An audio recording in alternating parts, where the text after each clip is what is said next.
를 다스려 주옵소서. 살아계신 예수님의 이름으로 기도합니다. 아멘. 네, 오늘 말씀은 누가복음 3장입니다. 누가복음 3장 1절부터 6절입니다. 한 절 한 절 교독하도록 할게요. 디베르 황제가 통치한 지 5해 본디오 빌라도가 유대의 총독으로 헤롯이 갈릴리의 분봉왕으로 그 동생 빌립이 이두레와 드라고니 지방의 분봉왕으로 루사니아가 아빌레네의 분봉왕으로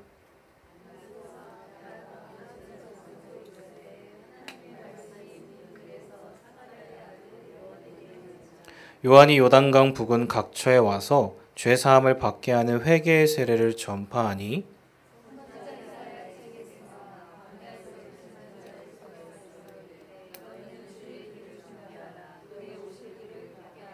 모든 골짜기가 메워지고 모든 산과 작은 산이 낮아지고 굽은 것이 곧아지고 험한 길이 평탄하여질 것이요 모든 육체가 보리라 함과 같으니라. 아멘. 여러분 반갑습니다. 오늘은 누가복음을 통해서 하나님의 은혜를 나누고자 합니다.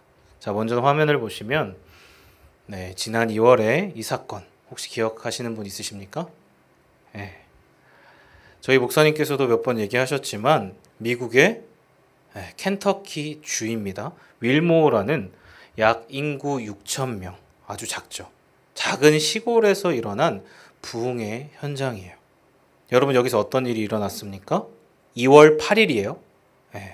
수요일에 오늘같이 이날도 여김없이 대학생들이 체프를 드리고 있었습니다. 여러분 체프를 마치고 모두 흩어졌는데 19명의 학생이 남았대요. 그리고 거기서 기도했다고 합니다.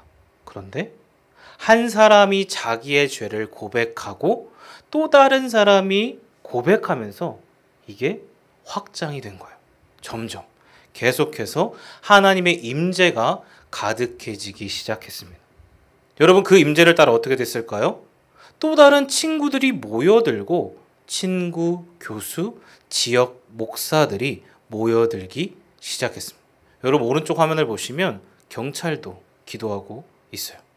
이제는 SNS에 급속도로 퍼지면서 미주 전체 각 주의 사람들 심지어 어디에서요? 한국과 같은 심지어 해외 사람들이 모여들기 시작했다면 여러분 대체 이게 무슨 일인가?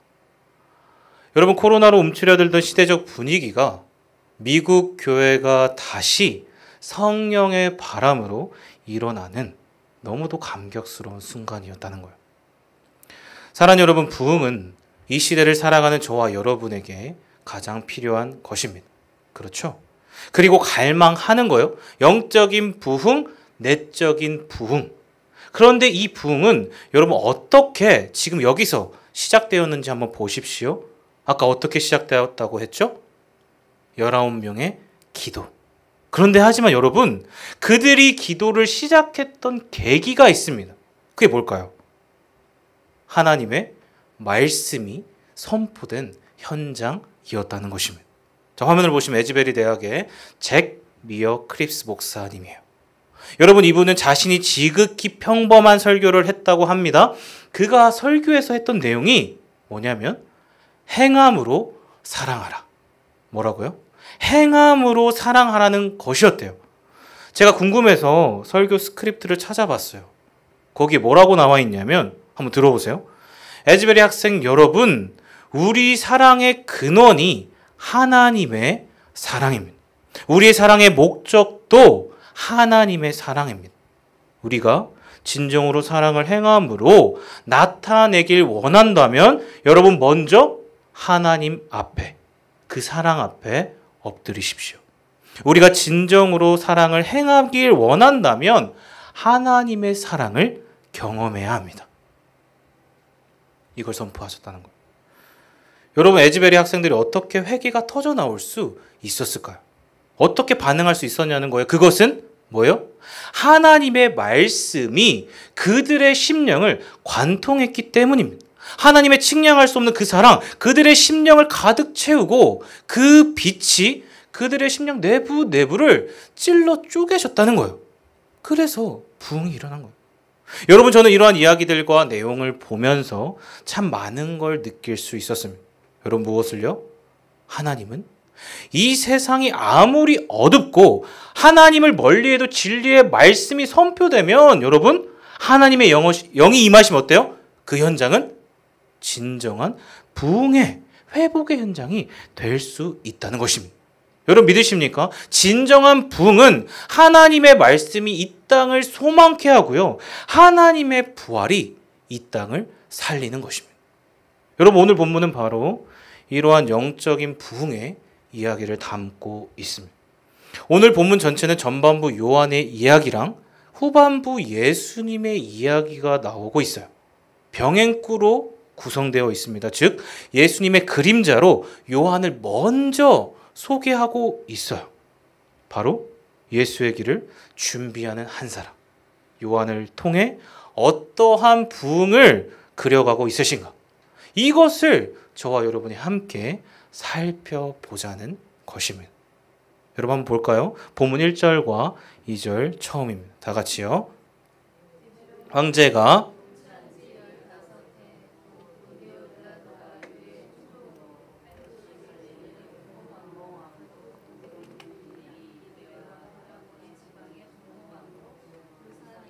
아빌레네의 분봉왕으로 안나스와 가야바가 대제사장으로 있을 때에, 아멘. 자, 먼저는 세례 요한이 살던 시대의 모습이 나와 있어요. 그렇죠. 1절 한번 띄워주세요. 누가 나오고 있죠? 디베류 황제입니다. 여러분, 티베리우스 들어보셨습니까? 1대 황제가 누구예요? 아우구스투스 옥타비아누스라고 하죠. 그 사람을 이어서 2대 황제입니다. 주 14년부터 37년까지 이제 막 역사의 한복판에 누가 드러나세요? 예수님이 드러나는 시기와 맞물려 있는 사람이에요. 또 화면을 보시면 이렇죠. 네, 이 모든 지도를 평정한 제국이 어디이죠? 로마입니다. 그 안에 유대 지역, 오늘로 따지면 식민지예요. 그 땅을 문화 정책으로 각각 누구를 세웠어요? 분봉왕. 그렇죠. 오늘로 따지면 영주 개념입니다. 여기 헤롯 안티파스가 보이시죠? 예수님 당시 헤롯이요. 헤롯 대왕은 그 전이고요. 또 누가 나옵니까? 우리가 잘 아는 그 유명한 총독 누구예요? 빌라도입니다. 그러니까 지금 나오는 모든 인물은 예수님의 십자가 사건과 직간접적으로 연결되고 있습니다. 그렇죠? 그렇다면 여러분, 한번 생각해 보십시오. 누가복음에 이 3장의 처음에 이러한 이름의 열거는 무엇을 뜻하는 것일까요? 왜? 뭐 때문에 예수님과 요한의 사역 이전에 이러한 이름들을 굳이 말하고 있을까? 먼저 이게 중요합니다. 그것은 저자 누가가 이를 통해 드러내고자 하는 분명한 진의가 있다는 것입니다. 자, 그게 무엇일까요? 방금도 봤죠? 지금 당시 세계는 로마 아래에 있었습니다. 모든 길은 로마로 통한다. 팍스 로마나 들어보셨죠? 평화의 시대, 황금기, 모든 게 그 지배 아래에 있었어요. 혹시 여러분 헤게모니라는 말 아세요? 들어보신 분. 영어로 무슨 뜻이죠? 주도권, 패권이라는 뜻입니다. 힘의 균형이라는 이 말은 이탈리아 공산주의자 그람시가 창안한 말이에요. 조금은 강제적인데 조금은 자율적이라는 말입니다. 그러니까 줄을 세웠는데 아주는 억압하지 않는 거예요. 말장난. 공산주의가 그렇죠. 그런데 그게 지금 어디에 있다는 거예요? 로마에게 있었다. 힘의 논리, 즉 로마는 온 세상과 열방을 상징합니다. 로마가 온 땅을 다스리는 이 시대에 지금 누가 이 땅을 비집고 들어왔다는 거예요? 2절 다시 한번 다 같이 읽어볼게요. 시작. 하나님의 말씀이 빈들에서 사가랴의 아들 요한에게 임한지라. 아멘. 자, 뭐가 들어왔습니까? 하나님의 말씀이 임한 거예요. 그 시대. 여러분, 이것은 가히 혁명적인 일입니다. 왜? 왜 그럴까요? 당시 시대가 그랬어요. 로마 시대가 믿던 문화의 주류는 황제였습니다. 눈에 보이는 신, 크리스 신화 영지주의가 그렇잖아요. 나의 유익을 위한 신이에요. 혼합주의 잡신들. 그게 전부였고 그게 진짜 신이라고 믿던 시대라는 거예요. 그런데 지금 성경은 분명히 뭐라고 얘기하고 있습니까? 그게 아니라는 거예요. 여러분, 즉 지금 온 세상의 권력을 상징하는 자들을 구체적으로 언급한 것은요, 그들이 진짜 이 세상의 왕이 아니라는 거예요. 그럼 누구입니까? 하나님이 진짜 왕이시다. 하나님이 이 땅의 진정한 왕으로 메시아로 오셨음을 분명하게 보여주는 거예요. 여러분 믿으십니까? 그 장면이에요. 그 복음이 사마리아와 온 땅까지 임하리라. 그 말씀을 이루기 위함입니다. 그래서 여러분 지금 이 장면이 아주 구체적으로 기록되고 있는 거예요. 누구의 시선에서요? 이방인의 시선 누가에게 반드시 그 말씀이 온 열방 가운데 흘러갈 것이다. 그래서 세상을 상징하는 누구를요? 로마 황제를 일부러 기록한 거예요. 분명하게 말씀으로 온 세상을 변화시킬 것을 확신 있게 선포하고 있는 것입니다. 이 땅에 들어온 하나님의 나라가 예수 그리스도의 복음이 그 부흥의 시작을 알리고 있습니다. 그래서 영국의 유명한 복음주의 설교자가 있습니다. 마틴 로이드 존스 목사님이 자신의 책에서 이렇게 얘기하셨어요. 한번 들어보세요. 여러분이 부흥을 일으킬 수 없습니다. 전적으로 누구에게요? 하나님께 달려 있습니다. 그렇기 때문에 하나님께 기도하고 간청하고 탄원하고 간구하는 것입니다. 여러분, 우리는요 결코 부흥을 일으킬 수 없습니다. 여러분, 그러면 오직 부흥의 시작은 무엇입니까? 하나님의 말씀으로 시작되는 줄 믿습니다. 다른 모든 것들은 썩어 없어질 뿐이에요. 오직 풀은 마르고 말씀에 나와 있죠. 꽃은 시들지만 무엇이요? 하나님의 말씀만이 영원한 줄 믿습니다. 아멘. 여러분, 그런데 그 말씀이 지금 어떻게 시작되고 있습니까? 누구에게 알려져요? 2절 다시 한번 봤지만 읽어볼게요. 시작. 안나스와 가야바가 하나님의 말씀이 빈들에서 사가랴의 아들 요한에게 임한지라. 여러분, 역사는요 하나님의 말씀으로 시작합니다. 태초에 하나님이 천지를 창조하셨습니다. 이게 창세기의 기록이에요. 이 말씀이 지금 빈들에서 누구에게요? 사가랴의 아들 요한에게 임했다는 거예요. 그렇죠. 그런데 여러분, 이 표현이 혹시 어디서 많이 본 표현이 아닙니까? 혹시 어디서 봤어요? 하나님의 말씀이 지금 누구에게 임했대요? 제가 예전에 느헤미야서를 설교할 때 한 번 언급한 적이 있습니다. 혹시 기억나십니까? 여러분 잘 들으십시오. 이것은 중요해요. 구약의 하나님이 하나님의 나라를 이루어 가실 때 꼭 사용하시는 하나님의 패턴입니다. 뭐라고요? 하나님의 패턴이라는 거예요. 자, 볼게요. 먼저는 호세아서 1장 1절입니다. 다 같이요. 우시아와 요담과 아하스와 히스기야가 이어 유다 왕이 된 시대 곧 요아스의 아들 여로보암이 이스라엘 왕이 된 시대에 브에리의 아들 호세아에게 임한 여호와의 말씀이에요. 자, 분명히 나와 있죠. 오늘 요한에게 임한 것과 똑같습니다. 또 느헤미야 1장 1절입니다. 다 같이요. 하가랴의 아들 느헤미야의 말이라. 아멘. 다른 선지서에서도 하나님의 사람들에게만 나타나는 보여주셨던 패턴이에요. 여러분, 여기 하가랴는 무슨 뜻입니까? 어둠이라는 뜻이라고 했어요. 그리고 느헤미야는 무슨 뜻이에요? 네, 뭐죠? 위로의 아들이라는 뜻입니다. 근데 그렇게 말씀드렸습니다. 그때는 그랬어요. 즉 어둠이 짙게 내린 당시 이스라엘 포로기 가운데 위로의 아들 느헤미야를 통해 무엇을요? 하나님의 회복과 자유를 선포하고 있다는 거예요. 하나님의 의지적인 선포입니다. 바로 하나님은 하나님의 나라를 이루실 것인데 무엇으로요? 하나님의 말씀을 들을 자를 통해 하신다는 거예요. 사랑하는 여러분, 그게 누구입니까? 그게 누구여야 돼요? 구약의 느헤미야와 수많은 선지자들 사람들, 그리고 지금의 요한과 또 누구입니까? 누구여야 돼요? 저와 여러분이 되어야 할 줄 믿습니다. 그러니까 여러분, 이게 얼마나 큰 위로냐는 거예요. 시대의 모습은 달라도 언제나 부흥은 하나님이 하십니다. 하나님의 말씀이 임한 한 사람, 그 말씀이 임한 공동체 교회를 통해 이루어 가신다는 거예요. 여러분 믿으시죠? 그런데 그 말씀은 누구에게 임하냐는 거예요. 여러분 누구에게 임합니까? 아무에게나 임하지 않죠. 하나님의 말씀이 어디에 임하는지 다시 보십시오. 오늘 본문 2절 다 같이 읽겠습니다. 시작. 안나스와 대제사장으로 있을 때 하나님의 말씀이 어디에서? 빈들에서 사가랴의 아들 요한에게 임한지라. 아멘. 자, 여러분 하나님의 말씀이 어디에 임하십니까? 빈들에 있는, 여러분 빈들이에요. 요한에게 임했습니다. 그렇죠. 지금 여러분 잘 들으세요. 화려한 궁전의 황제나 화려한 신분 그리고 명예로 떡칠해 있는 누구요? 대제사장들에게 임하지 않았습니다. 그렇죠. 여러분 그럼 누구입니까? 빈들에 있는 요한이라는 거예요.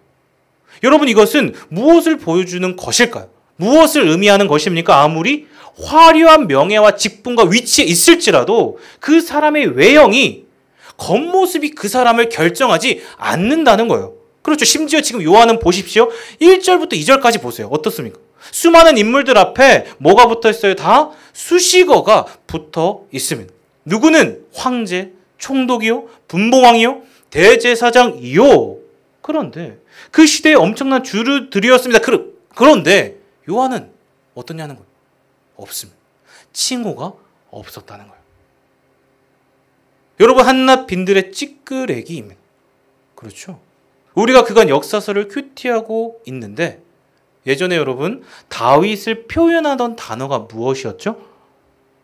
하나님의 말씀에 다윗을 표현하던 단어가 있습니다. 뭐예요? 목동의 소년이죠. 사무엘이 이새의 집에 왔을 때 아버지가 다윗을 이렇게 표현했습니다. 아, 이 집에 아직 막내 하나가 더 있습니다. 뭐라고요? 막내가 있다는 거예요. 이 소년이 막내로 쓰인 단어가 아주 형편없는 하찮은 무가치한이라는 뜻이에요. 그러니까 우리말로 찌끄레기, 비속어예요. 철저히 소외되고 아무도 알아주지 않는 들판의 목동입니다. 그 어느 곳도 보잘것없는 초라한 인생이라는 거예요. 여러분 그 사람이 누구입니까? 지금 요한이었다는 거예요. 여러분 이해가 되십니까? 지금 요한이 그렇다는 거예요. 하지만 요한의 출생과 성장이 어떠했을까요? 여러분 진짜 찌끄레기 인생이었을까요? 아니라는 거예요. 자, 누가복음 1장 76절, 77절, 오늘 보면 4절입니다. 다 같이 읽어볼게요. 시작.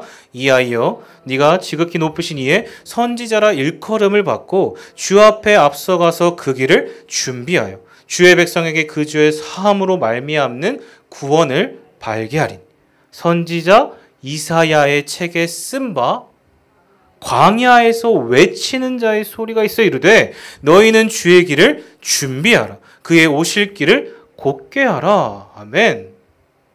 여러분 요한은요. 예수님 태어나기 6개월 전에 태어납니다. 또 요한은 태어날 때 아버지 사가랴가 고백했던 표현을 보십시오. 76절에 뭐라고 나와 있습니까? 분명히 예수님의 앞서가서 그 길을 준비하며 광야에 외치는 자로 살아갈 것을 말하고 있었어요. 그렇죠. 분명히 이사야의 설을 40장을 성취한 선지자입니다. 그런데 주의 길을 예비하는 자, 주의 길을 여러분 어떻게 예비하냐는 거예요. 주의 길을 어떻게 예비할까요, 여러분? 그냥 할 수 있을까요? 아니라는 거예요. 수많은 소리가 가득하고 세상에 소음이 가득한 도시 한복판에서 할 수 있습니까? 없다는 것입니다. 이게 하나님의 말씀인지 진리인지 아닌지 어떻게 분간해요? 너무도 많은 정보의 시대. 오늘이 정보화 시대라면 그 당시는 로마의 시대였어요. 신하와 수많은 신들이 판치는 상황에 너도 나도 진리라고 떠들어댑니다. 그런데 어떻게 할 수 있죠? 오늘로 따지면 유튜브, 인스타, 페북에서 SNS에서 말하는 내용들이 그 진리를 말해주냐는 거예요. 그게 진짜인지 어떻게 알죠, 여러분? 어떻게 알아요? 거기에 진리가 있습니까? 분별이 안 된다는 거예요. 그래서 여러분, 요한이 지금 어디를 향하고 있습니까? 여러분, 요한이 어디를 향해요? 누가복음 1장 80절 다 같이요. 아이가 자라며 심령이 강하여지며 이스라엘에게 나타난 날까지 빈들에 있으니라. 아멘. 일부러 철저히 스스로 세상의 소음을 차단하고 아무도 없는 광야에 갔다는 거예요. 여러분, 광야는 무엇일까요? 아무것도 없는, 들리지 않는 소리입니다. 그렇죠. 요란한 경적 소리나 세상에서 쏟아지는 소리가 없어요. 여러분, 요즘 인터넷을 켜보십시오. 얼마나 요란합니까? 누구 정치인이 뭘 했다 안 했다, 누가 마약을 했다 안 했다, 얼마나 많은 흉흉한 소리가 가득하냐는 것이요. 여러분, 이 모든 게 차단된 곳, 그곳이 광야입니다. 빈들이 아무것도 없는 철저히 혼자여야만 하고 외롭고 고독한 곳입니다.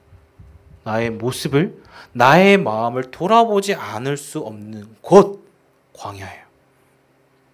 그런데 여러분, 광야는 그저 고독하고 외롭기만 한 곳일까요? 세상에서 볼 때는 그렇습니다. 헬라인들도 당시 로마인들의 눈에도 그랬어요. 하지만 여러분, 유대인들에게, 여러분, 저와 여러분들에게는 어떻습니까? 광야는 하나님의 임재를 경험하는 곳입니다. 여러분 믿으시죠? 당시 광야는 유대인의 언어 히브리어로 보면 딱 알 수 있어요. 그 뜻이 뭘까요? 히브리어로 미드바르입니다. 뭐라고요? 미드바르. 여러분, 다바르가 뭐죠? 혹시 아시는 분 있으세요? 말씀입니다. 다바르. 하나님의 말씀이에요. 미는 무엇일까요? 장소. 네. 이 두 개를 합치면 뭐예요? 하나님의 말씀이 있는 곳. 유대인들이 하나님의 임재를 찾고 경험했던 장소가 광야라는 거예요. 여러분 이해가 되십니까?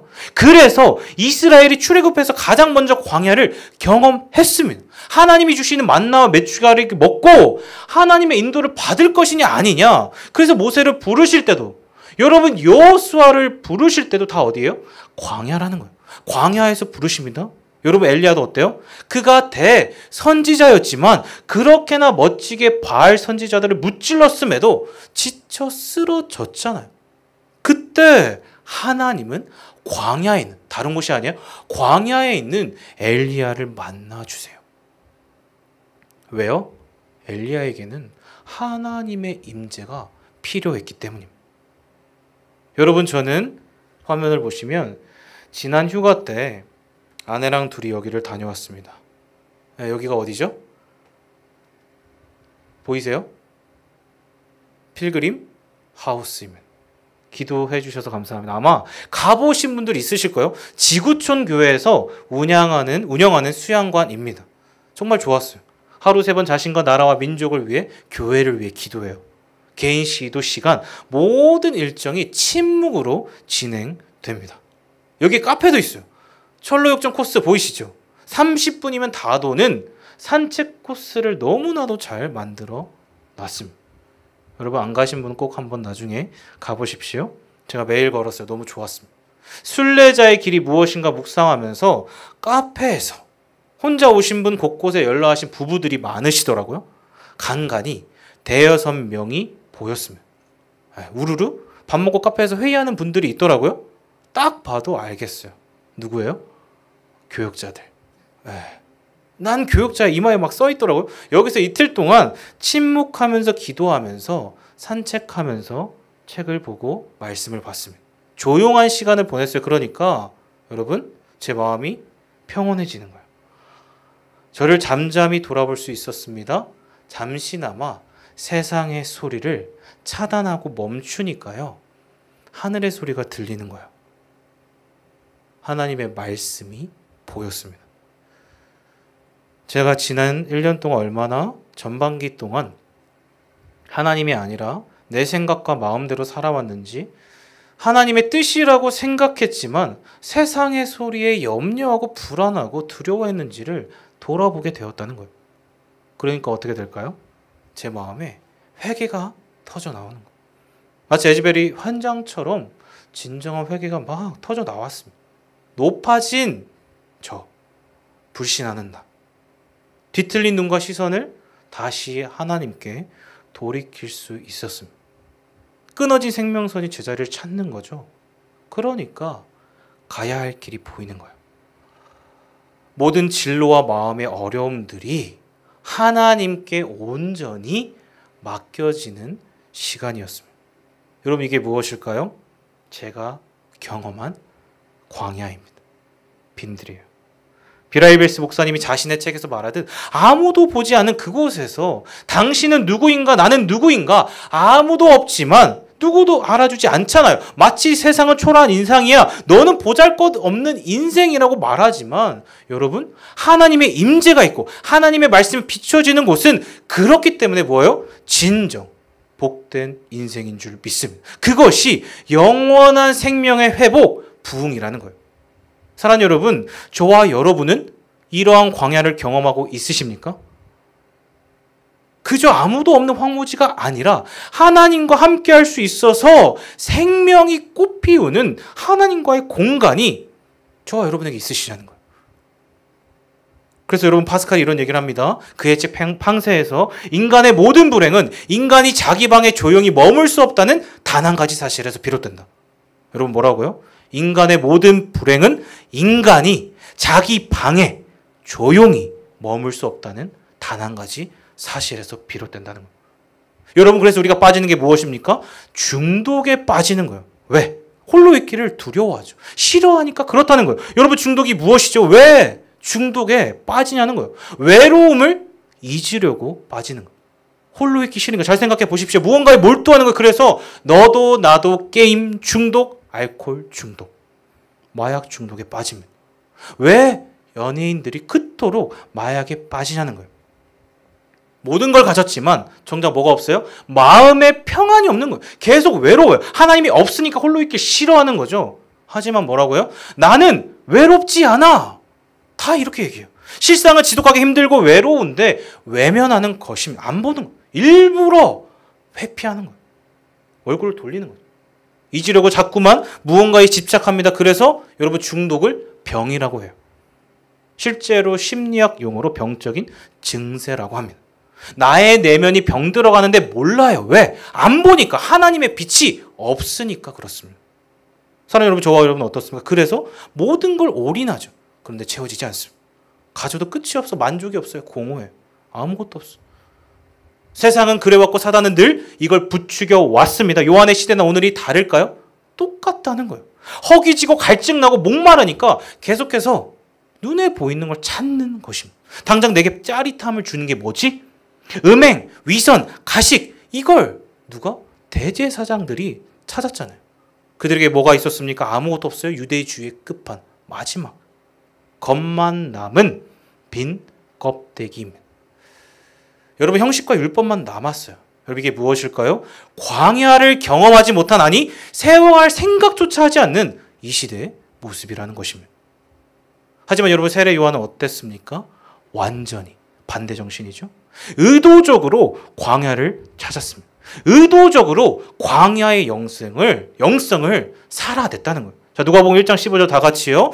이는 그가 주 앞에 큰 자가 되며 포도주가 독한 술을 마시지 아니하며, 여러분 무엇을 받아요?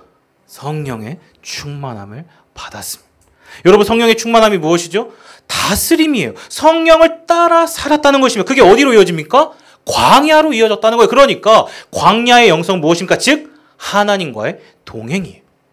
그렇죠. 그가 홀로 하나님과 함께 있기 때문에 그의 철저한 다스림을 받았기 때문에 여러분 하나님의 말씀을 그대로 순종할 수 있었습니다.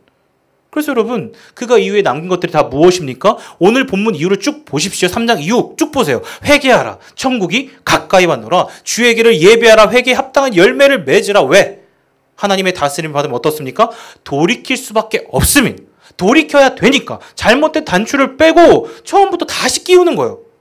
여러분, 즉 천국은 무엇입니까? 하나님의 다스림을 받는 삶입니다. 돌이키지 않으면 절대 받을 수가 없어요. 경험할 수 없어요. 그래서 고든 맥도날드가 이렇게 얘기하잖아요. 음식이 위장의 연료라면 여러분 친밀함은 영혼의 연료다. 그러니까 요한은 당장 눈에 보이는 음식, 세상의 가치를 따르지 않았습니다.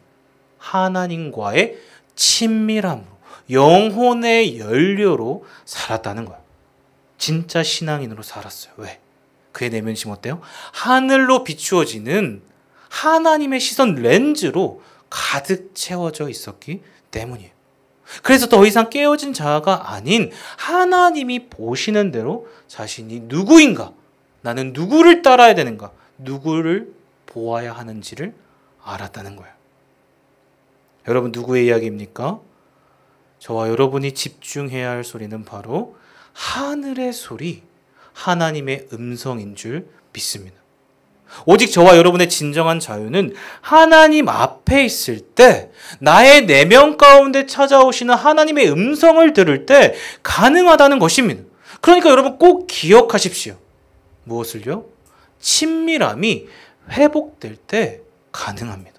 전기가 끊어지고 연료가 없는 차는 움직이지 않잖아요. 그런 것처럼 여러분, 우리의 진정한 근원을 모르고 연결이 끊어져 있으면 저와 여러분은 결코 살아갈 수 없습니다.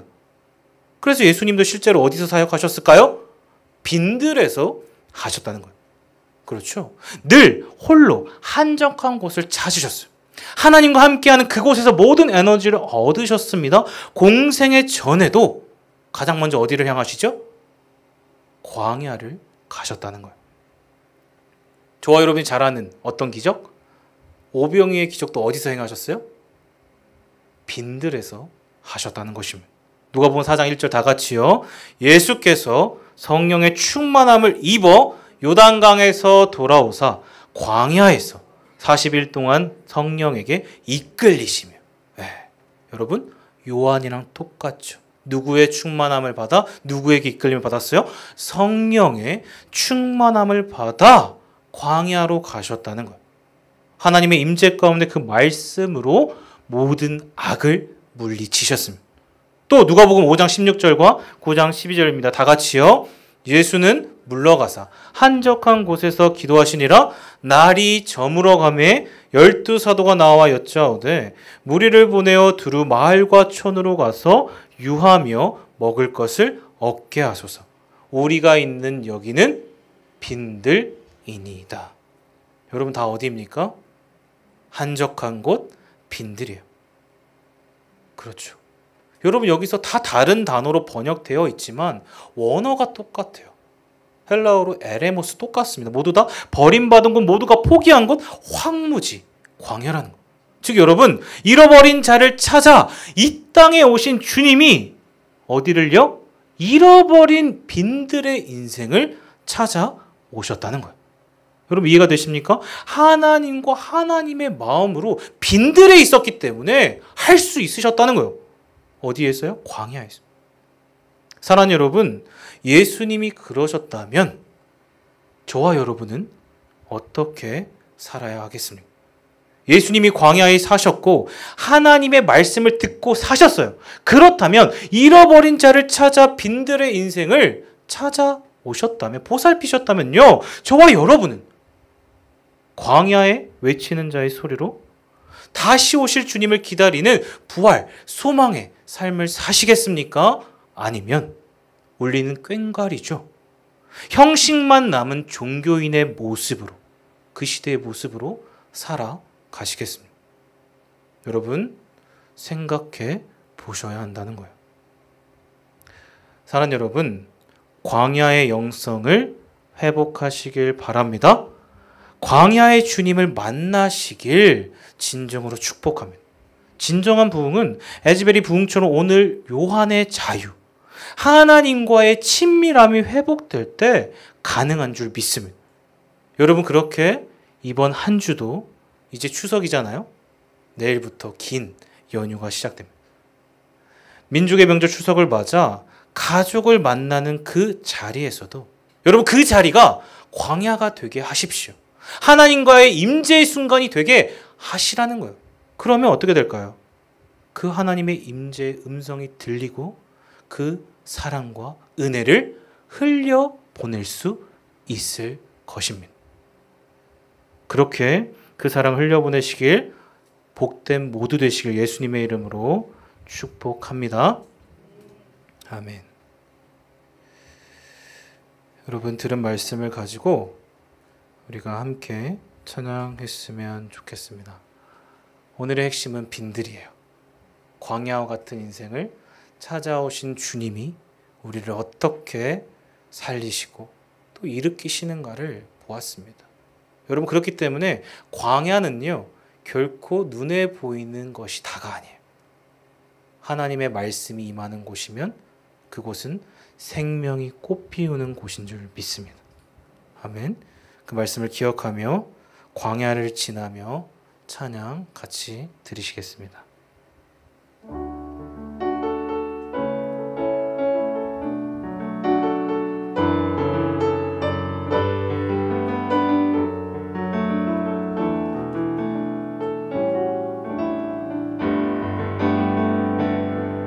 왜 나를 깊은 어둠 속에 홀로 두시는지, 어두운 밤 왜 그리 길었는지, 나를 고독하게 나를 낮아지게 세상 어디도 기댈 곳이 없게 하셨네.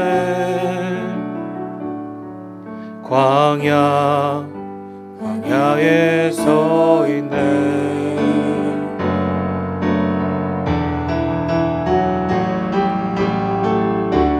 주님만 내 도움이 되시고 주님만 내 빛이 되시는, 주님만 내 친구 되시는 광야. 주님 손 놓고는 단 하루도 살 수 없는 곳,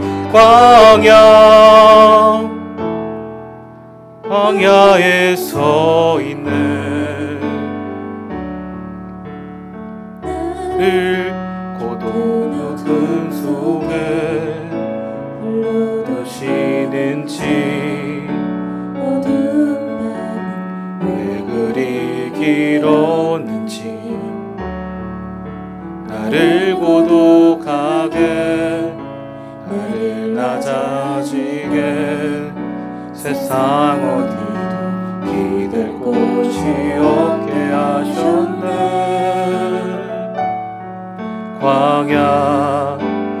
광야에 서 있네. 믿음으로 고백하겠습니다. 주님만 내 도움이 되시고 주님만 내 빛이 되시는, 주님만 내 친구 되시는 광야.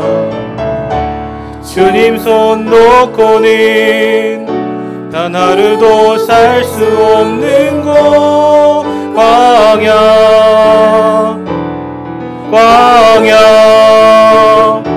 주께서 나를 사용하시려, 나를 정결케 하시려, 나를 택하여 보내신 그곳 광야. 성령이 내 영을 태어나게 하는 곳, 광야에 서 있네.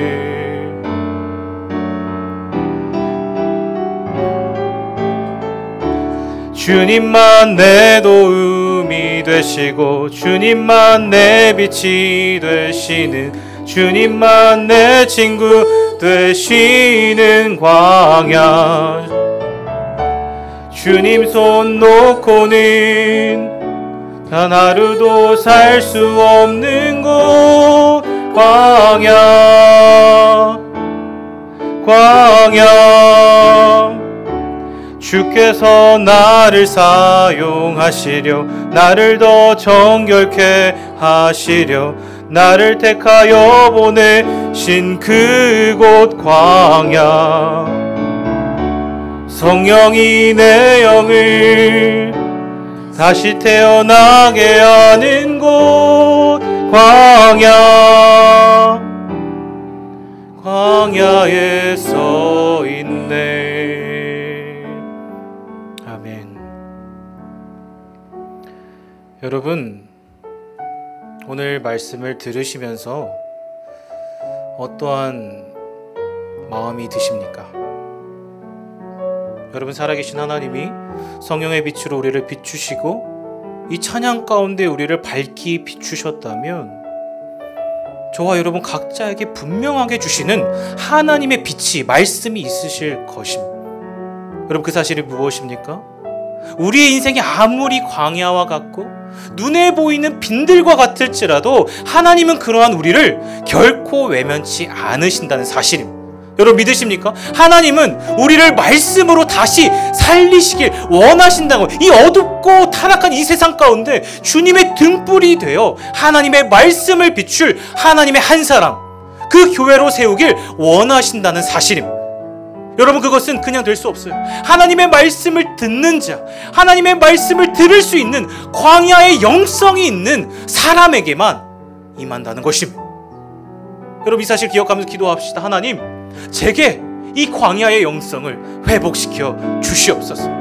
하나님, 지난 일주일 동안 지난 어제와 오늘이 하나님의 임재의 현장이 없었다면 이 시간 이 순간이 바로 하나님의 임재의 순간이 되게 하여 주시고 광야의 영성이 회복되어 하나님의 말씀을 듣고 그 말씀을 흘려보내는 복된 자리 될 수 있도록 하나님 은혜를 베풀어 주시옵소서. 하나님, 요한이 그랬던 것처럼 회개하라, 천국이 가까이 왔느니, 하나님의 말씀이 비추었을 때 하나님 나를 돌이키며 나에게 있는 하나님의 아닌 우상들을 깨뜨렸던 것처럼 하나님의 빛으로 주의 말씀의 사람으로 세워졌던 것처럼 하나님, 이 시간 저를 그렇게 사용하여 주시옵소서. 그렇게 저를 세워 주시옵소서.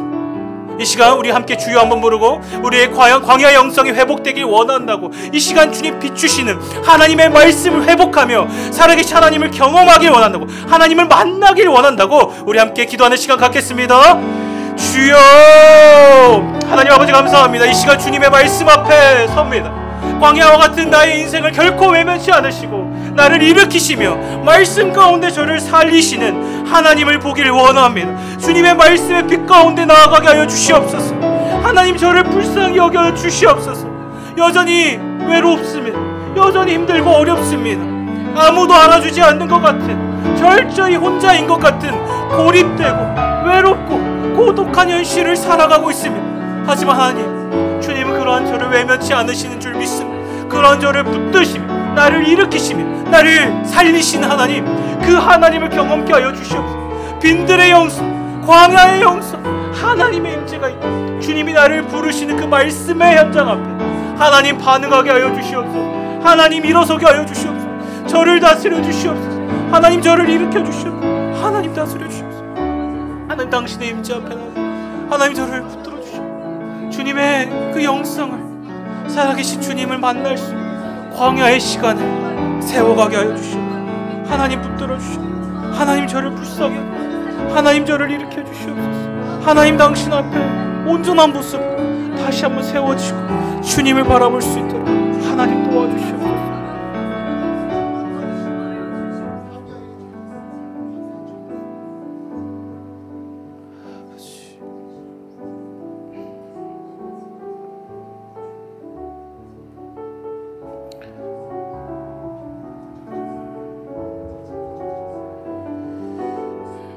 여러분 또한 기도했으면 좋겠습니다. 여러분, 광야의 영성은 그냥 생기지 않습니다. 그렇다면 어떻게, 언제 생기는 것일까요? 하나님의 말씀이 비추어질 때 모든 어두움이 드러나는, 높아져 있는 내가 끊어지고 깨어질 때 그 영성이 생길 수가 있습니다. 여러분, 함께 기도합시다. 하나님, 오늘 이 시간 빛으로 비추실 때 드러나는 나의 모든 어두움들을 돌이켜 주시옵소서. 내 안에 있는 우상들, 하나님보다 더 사랑했고 그동안 하나님보다 더 추구했던 이 세상의 가치들과 생각들이 있었다면 이 시간 철저히 끊어 주십시오. 무너뜨려 주십시오. 하나님, 세상이 주었던, 사단이 줬던 그 모든 괴계를 주님의 말씀의 빛으로 물리쳐 주시옵소서. 하나님의 전신갑주를 취하게 하셔서 성령의 검, 말씀의 검으로 악한 괴계를 끊어낼 수 있는 힘을 주시옵소서. 주님이 그렇게 하나님의 이름에 권세를 주셨으면, 하나님의 말씀을 우리에게 주셨으면 그것을 믿음으로 마땅히 승리하게 하여 주시옵소서. 이 시간 내 안에 드러나는 모든 어둠들, 하나님이 아닌 것들, 높아져 있는 나, 불신하는 나, 음란과 거짓과 위선과 가식과 세상이 주는 모든 거짓들을, 사단의 괴계를 예수의 이름으로 끊어내 주시옵소서. 우리 함께 주여 한번 부르고 하나님의 전신갑주를 취하길 원한다고 함께 기도하는 시간 갖겠습니다. 주여, 하나님 아버지, 이 시간 주님의 말씀의 검을 들길 원합니다. 믿음의 방패를 들고 담대하게 하나의 악한 괴계를 끊어내 주시옵소서. 내 안에 끊어져 있던 하나님과의 담을 허물어 주시고 하나님 친밀함을 회복시켜 주시옵소서. 하나님과의 연결이 회복되고 하나님과의 온전한 회복, 하나님을 바라볼 수 있도록 내 안에 정결함을, 깨끗함을, 거룩함을 회복시켜 주시옵소서. 하나님, 제가 알 수 없습니다. 성령의 충만함을 받을 때, 성령께서 다스려 주실 때 가능한 줄 믿습니다. 하나님, 우리를 다스려 주시옵소서. 하나님, 우리를 불쌍히 여겨 주시옵소서. 하나님, 다스려 주시옵소서. 주님의 말씀의 빛 가운데 나아가길 원합니다. 하나님, 주님의 이름에 권세가 있다고 말씀하셔서 이 시간 나사렛 예수의 이름 명하노니 모든 악한 괴계는 끊어질지어다. 성령으로 충만할지어다. 하나님이 아닌 것들은 끊어질지어다. 내 안에 높아진 나는, 불신하는 나는 깨어질지어다.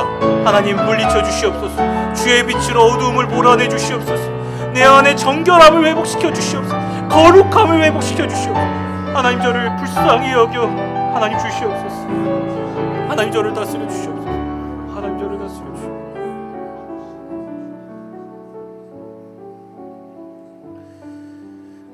여러분, 마지막으로 추석을 맞아서 각 가정을 위해서 기도했으면 좋겠습니다. 여러분, 내일부터 이제 약 일주일 정도의 긴 연휴가 시작됩니다. 여러분, 그 시간이 어떠할까요? 누구에게는 너무나도 기쁜 시간일 수도 있지만 누구에게는 너무나도 암울한 광야의 시간이 될 수가 있습니다. 하지만 여러분, 결코 낙심하지 마십시오. 하나님이 그 시간을 하나님의 임재의 순간으로 만들어 주실 것입니다.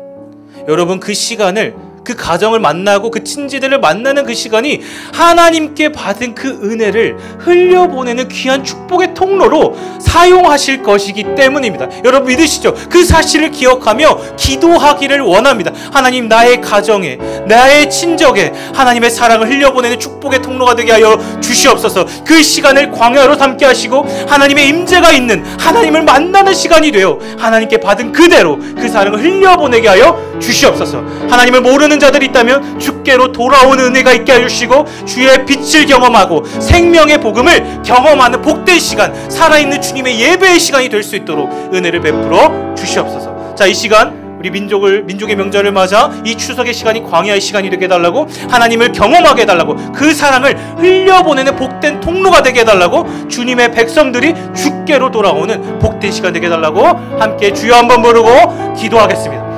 주여, 하나님 아버지, 감사합니다.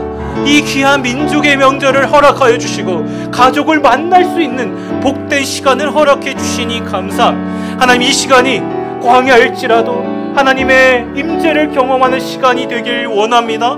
하나님의 말씀이 임하는 현장이 되길 원합니다. 하나님, 두려워하지 않게 하여 주시고 담대히 주님의 사랑을 흘려보내는 통로가 되게 하여 주시옵소서. 하나님의 사랑을 흘려보내게 하여 주시옵소서. 하나님, 우리가 할 수 없습니다. 하나님이 그 부흥을 일으키실 줄 믿습니다. 하나님, 에즈벨이 부흥을 일으키셨던 것처럼 하나님, 요한을 통하여 그 시대에 어둡던 암흑기를, 중간기를 끊으셨던 것처럼 하나님의 사랑을 허락해 주시옵소서. 주님을 모르는 가족과 친지들에게 주님의 생명의 복음을 알 수 있는 복된 시간, 살아있는 시간이 될 수 있도록 은혜를 베풀어 주시옵소서.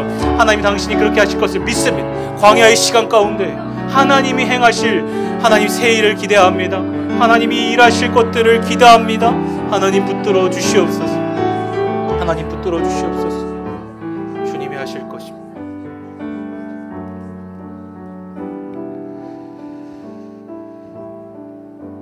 살아계신 하나님, 감사합니다.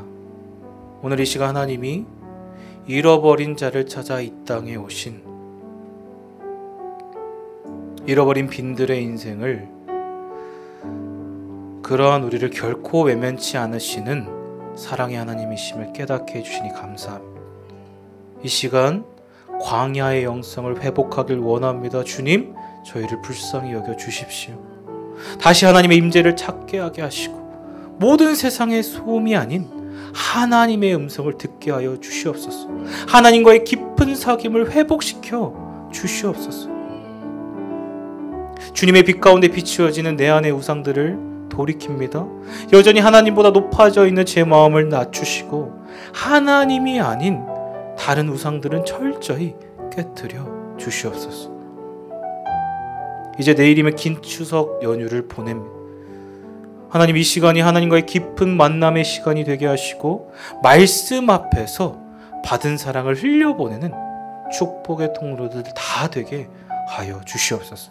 악을 손으로 갚게 하시고 주님의 사랑을 증거하는 복된 가정, 하나님의 가정들이 다 될 수 있도록 은혜를 베풀어 주시옵소서. 하나님 감사합니다. 이 모든 말씀 살아계신 예수님의 이름으로 기도합니다. 주기도문으로 예배를 마치겠습니다. 하늘에 계신 우리 아버지여, 이름이 거룩히 여김을 받으시오며 나라가 임하시오며 뜻이 하늘에서 이룬 것 같이 땅에서도 이루어지다. 오늘 우리에게 일용할 양식을 주시옵고 우리가 우리에게 죄 지은 자를 사하여 준 것 같이 우리 죄를 사하여 주시옵고 우리를 시험에 들게 하지 마시옵고 다만 악에서 구하시옵소서. 나라와 권세와 영광이 아버지께 영원히 있사옵나이다. 아멘. 개인적으로 기도하시다가 돌아가시면 되겠습니다.